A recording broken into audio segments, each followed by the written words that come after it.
What is up, everyone? Welcome to the video.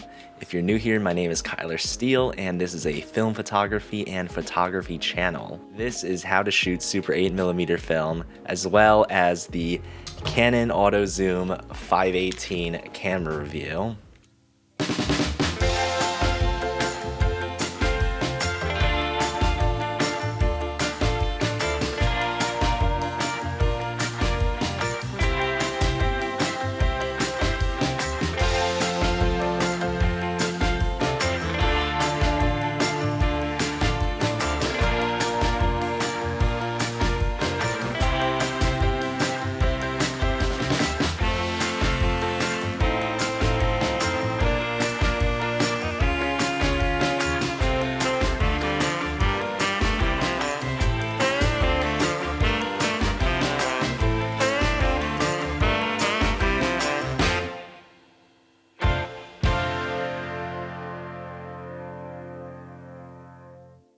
Now I'm going to go over this camera because if you're getting a Super 8mm camera, this will cover the basic functions.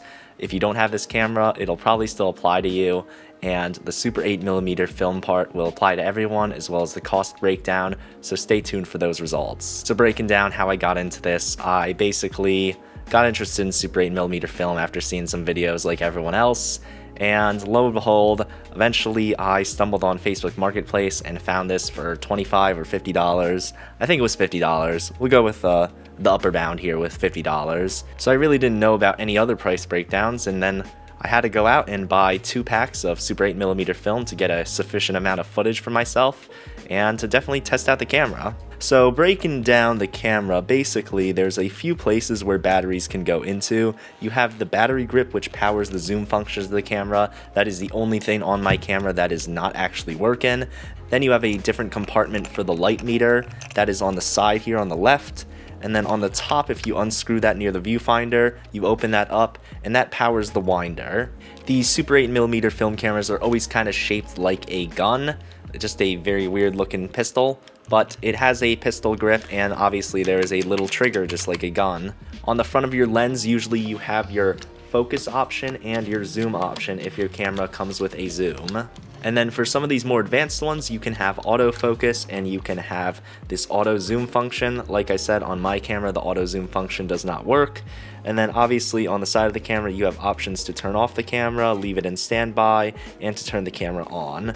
You also have a place to insert your Super 8mm film, and then you have a place to select how many shots per second you want, which is 18, or slow motion, which I think is 24 frames. On the handle, you actually have this option to switch between tungsten balance and daylight balanced film, and when you insert your film, it'll auto select it if it is in the wrong selection. And then the only button I taped over after watching some recommendations of this camera on YouTube also is that they have this autofocus button, and you usually never want a manual focus with this camera or any other cameras if you have to, because that can be very hard, especially for someone who doesn't have peaking or anything else in these cameras. So leaving that on autofocus is the best way to run these cameras. There are battery check-in buttons on the bottom here, and then you could see that on the side menu. If it is lit up correctly, then the batteries are working. So once all the batteries are loaded into this camera, all you have to do is close that back if it's not closed already, and then you'll see this little film counter over here, which basically tells you how many feet into the roll you are. There are 50 total feet, so as you're going through, this counter will progress, and eventually it will hit 50, and your roll will stop shooting. So my recommendations for shooting this is obviously there's no image stabilization, so shooting this as smooth as you can is good. I would recommend using the zoom rather than moving with your feet, because that'll keep the image as steady as possible. And also, I recommend shooting this in bursts of 8 seconds or more, just to make sure you have enough footage, because if you're just pushing the trigger down very shortly, you're not going to have enough usable footage in those short segments.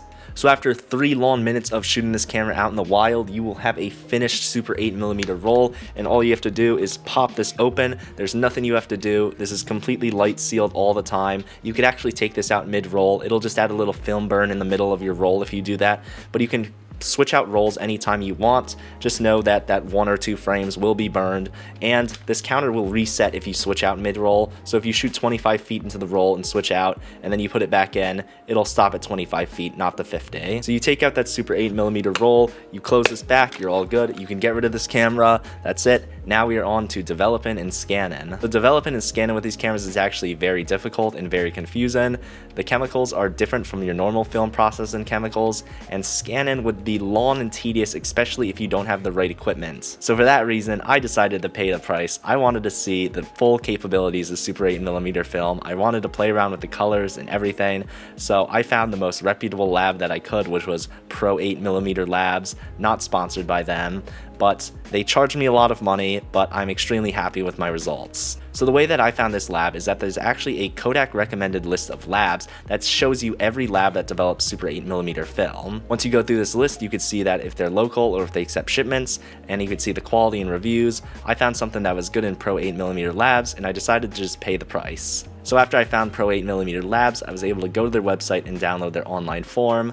I filled this out, and then I was able to ship my film to them, and the turnaround time was surprising. It was actually 10 days from the point that I shipped my film that I got my film back, which was a great turnaround for me. When I watched my film back, I was able to tell that I did shoot my higher ISO film outside in bright daylight, and I can say that the dynamic range of Super 8mm film was a lot better than I was thinking. If you're scared to shoot your film, obviously you don't want to underexpose your film, but if you're overexposing your film, I found that it was perfectly usable. I was able to use the same film outside in the bright daylight and inside in an arcade and still have perfectly usable footage in both scenes. I do give credit to the scan. It was a great scan and I'm really happy with the results, but I also have to give credit to the camera for having great auto exposure settings. So the moment you've all been waiting for is the price, and I can say that for one roll, developed and scanned, it was $40 for the roll, $80 for develop and scanning, for a total of $120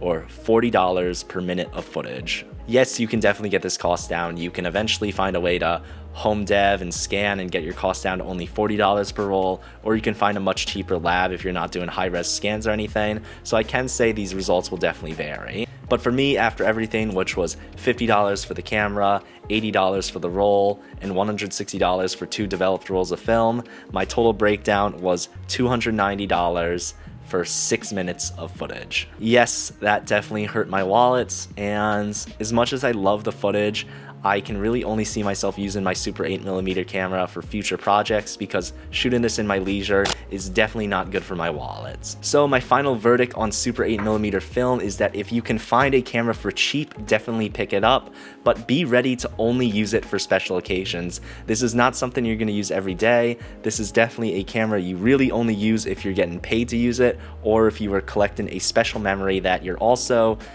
okay with losing because, as I said, Super 8mm cameras can definitely break down and film can definitely go wrong, so be ready for mistakes with this, and expensive mistakes at that. That's all for this video. If you have any questions about Super 8mm film, leave them down in the comments and me or someone else will definitely answer them. Thank you guys so much for watching. I will catch you guys in the next one. Peace.